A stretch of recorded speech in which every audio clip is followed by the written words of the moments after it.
finish line. The polls continue to change, and many Iowans are still undecided. Tonight, caucus goers will get one step closer to making a decision and get to ask their questions of the candidate. This is a KCCI 8 News special presentation. Commitment 2020, The Undecideds. Good evening and welcome to a KCCI special event. We are continuing our conversations with undecided Iowa caucus goers and presidential candidates. Tonight, we're talking with Tom Steyer, a businessman and philanthropist. But first, let's meet our panel of undecideds. Casey Davis is a family nurse practitioner at Primary Healthcare, an organization that provides assistance to the underinsured and uninsured. She was raised in Des Moines and has degrees from the University of Iowa and DePaul University in Chicago. Adam Cook is a sophomore at Drake University. He is studying political science and has been involved in presidential politics since the 2016 election. Yvette Muhammad is the Director of Outreach and Community Partnerships at Creative Visions. She lives in Des Moines and is a mother to 8 children. Midge Slater is with the Iowa Alliance for Retired Americans.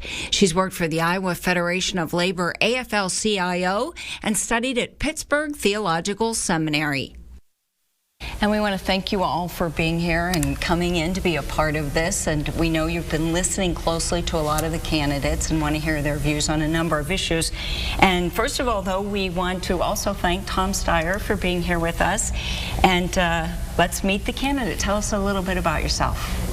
So I'm married. I live in California.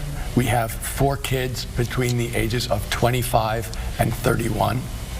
I started a business in one room with no employees. The room didn't even have any windows, and I built it into a pretty big international business. Then I took the giving pledge to give away the bulk of my assets to good causes while I'm alive. I walked away from the business, and I've spent the last 10 years basically building coalitions of ordinary American citizens to go against unchecked corporate power and to spread broader democracy. So during that time, I've gone up against, at the ballot box, oil companies and utilities and tobacco companies. I've pushed legislatively for a variety of issues, including clean energy issues and justice issues. And I've also started one of the biggest grassroots organizations in the United States, Next Gen America. And Next Gen America goes door to door with union partners to knock on tens of millions of doors around the United States. But in addition, we've organized young people, people under the age of 35. In 2018, we did the largest youth voter mobilization in American history. We were on over 420 campuses. We were on 19 campuses. Next Gen was on 19 campuses in Iowa. Where we were, we more than doubled youth turnout. And in those places, we won about 3/4 of those swing districts for Democrats. So I'm running for a very simple reason. I think we have a broken government in Washington, D.C. I think it's been bought by corporations, and I'm running to return to government of, by, and for the people, because I think we need that before we get any of the policy issues in healthcare and education and climate and a living wage that everybody wants, but we're not going to get them until we break that corporate stranglehold on our government. And we've been watching your ads, which focus on that and giving government back to the people. And you mentioned health care, and that is one of the most important issues in this race right now. So we're going to start with Casey Davis, who has a question as a nurse practitioner. So you referenced a pretty ambitious plan to have a federal option that would be so enticing that people would want to leave their private insurance in favor of this federal option. So can you provide some bullet points on how to accomplish providing federal health care to everyone with private companies still involved? Well, the way that it would work is this. Basically, everybody, there are 2 things that everybody wants in healthcare on the Democratic side. We want healthcare to be a right for every American citizen, and we want to drive down the cost of healthcare for everyone, because we have a healthcare cost crisis. And the idea of a public option is to have an option for people effectively to join Medicare. So what would that mean? So it means everybody would be covered, but we would use the power, the negotiating power of the federal government to drive down the cost of drugs. We would get rid of the huge overhead in the private system, in the insurance system, because Medicare has a very low overhead rate. And we would use the power of the federal government to drive down the cost of hospitals and try and go after fraud in the system, which is huge. What we wouldn't do is require everybody who's negotiated for their health care to be part of their wage and benefits package to choose it. What we'd like to have happen is for them to choose it on their own, to go to their employers and say, give me the money that you're paying to the system, I'm going to buy my own health care. Because I think that, first of all, I don't like people telling me what to do. It's still a free country. When it comes to my health, my family's health, our lives, I want to be able to have some control and make the decision, and I want everybody else to have that same choice. And Midge, you just mentioned driving down the cost of prescription drugs, and I know you're concerned about that. Yes, I certainly am, particularly as a retiree now. Yeah. I'm well aware that Americans are struggling to pay for health care, whether or not we are in a negotiated health care plan, which I lived with for a long time as a union representative, or whether we have Medicare as our primary source. Now, prescription drug costs, insurance premiums, and copays are increasing faster than the rate of inflation. Copays especially are becoming unbearable for those who are paying for a supplemental. Yeah. And I would like to know how you will reform the system to ensure that all Americans have access to affordable health care. Yeah. And that definitely includes prescription drugs. You know, Midge, I think you've put your finger right on the problem, which is we have a compounding and exploding healthcare cost crisis. And it's hitting everyone in America. And it's really eating up any raises people get at work, go right to the increasing costs of paying into their own health care. One of the things that's true about the way the United States runs our healthcare system and our drug system is the government does not negotiate against the drug companies. Every other country in the world negotiates drug prices.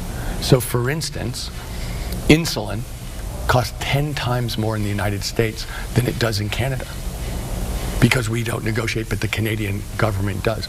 The drug companies then got the government to write a law that you can't drive to Canada to buy your drugs. I said, I'm running because these corporations have bought the government.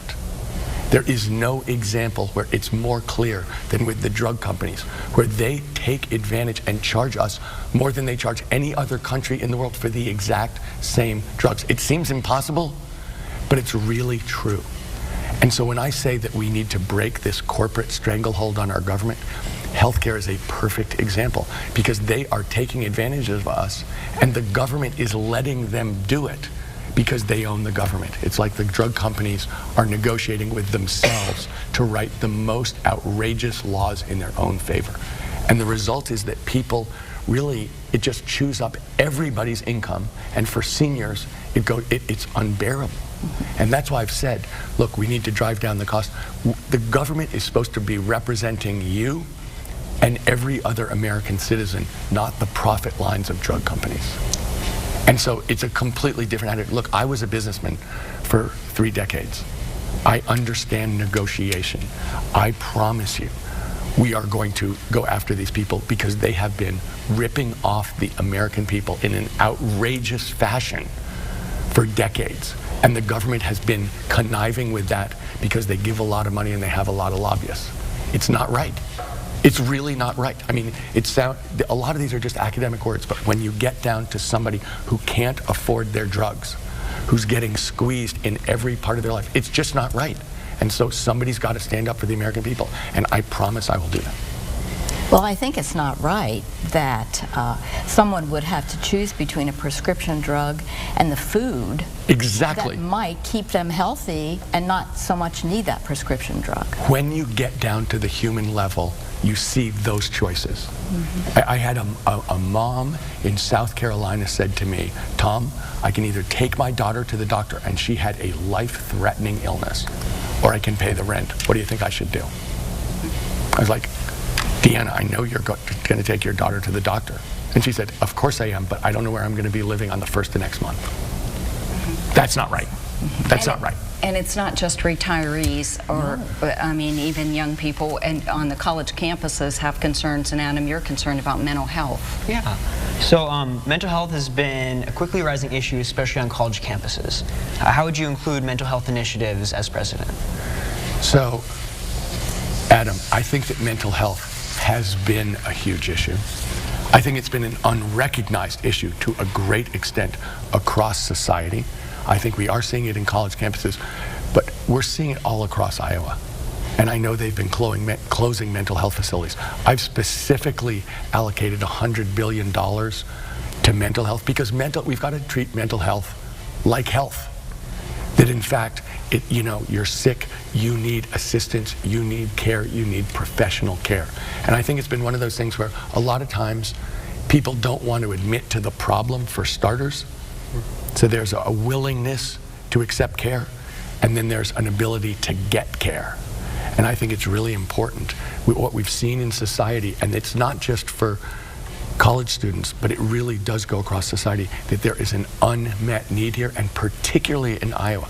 I was traveling around here a couple of years ago, talking to young people, registering young people, because we organize people under 35. And I talked to someone who I thought was very, very smart, who'd worked in the government for 4 decades. And I said, what's the biggest problem in Iowa? And he said to me, mental health. And what he was basically saying was unchecked depression. That basically that's the biggest problem in the whole state, and it's very much under-recognized, underserved, and we've got to understand it's just health. Thank you. And some people in the state are using CBD oil. It's only prescribed for certain specific conditions. But Yvette has a question about the use of marijuana.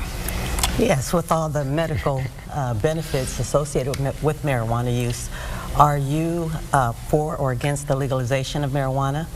And if not, how will you hold states accountable for violating federal law? And if you are for the legalization of marijuana, would you be willing to write an executive order to legalize marijuana on a federal level? So Yvette, I'm from California. We have, does that answer your question? Is there anything else you need to know? Let me say, California has legalized medical and recreational marijuana. And so to a large extent, look, I'm for the legalization of marijuana, full stop. I think that we've allowed drug possession to put people in jail, often for long periods of time, in a way that I don't see how that's helpful at all. I believe, I'm straightforwardly for the legalization of marijuana.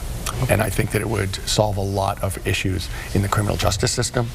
I think that it would unclog our courts. There's a whole bunch of reasons why I'm for it, and I'm definitely for medical marijuana, which, as far as I can tell, I don't understand why medical marijuana isn't legal everywhere, given that from what I can tell, I've never used it. But from what I can tell, it's effective. I have friends who've said that it's worked very well personally for them. And when I asked why it wasn't legal everywhere, I said, who opposes this? And I was told the drug companies, because it's too cheap and it's better than what they're offering. I was like, okay, that can't be a reason. That's a bad reason, right? That's correct. So would you be willing to do an executive order if you can't get the votes from Congress? So let me say this. I don't know if a president can sign an executive order to legalize marijuana. I honestly don't know the legality of that. I didn't know that that was possible. So, but I will work for the legalization of marijuana for sure. And if that were, I definitely believe in it, and I'm not equivocal about it. Okay. Okay, got your answer there. Well, we're going to take a short break, and up next, our panel will ask about climate change and Social Security.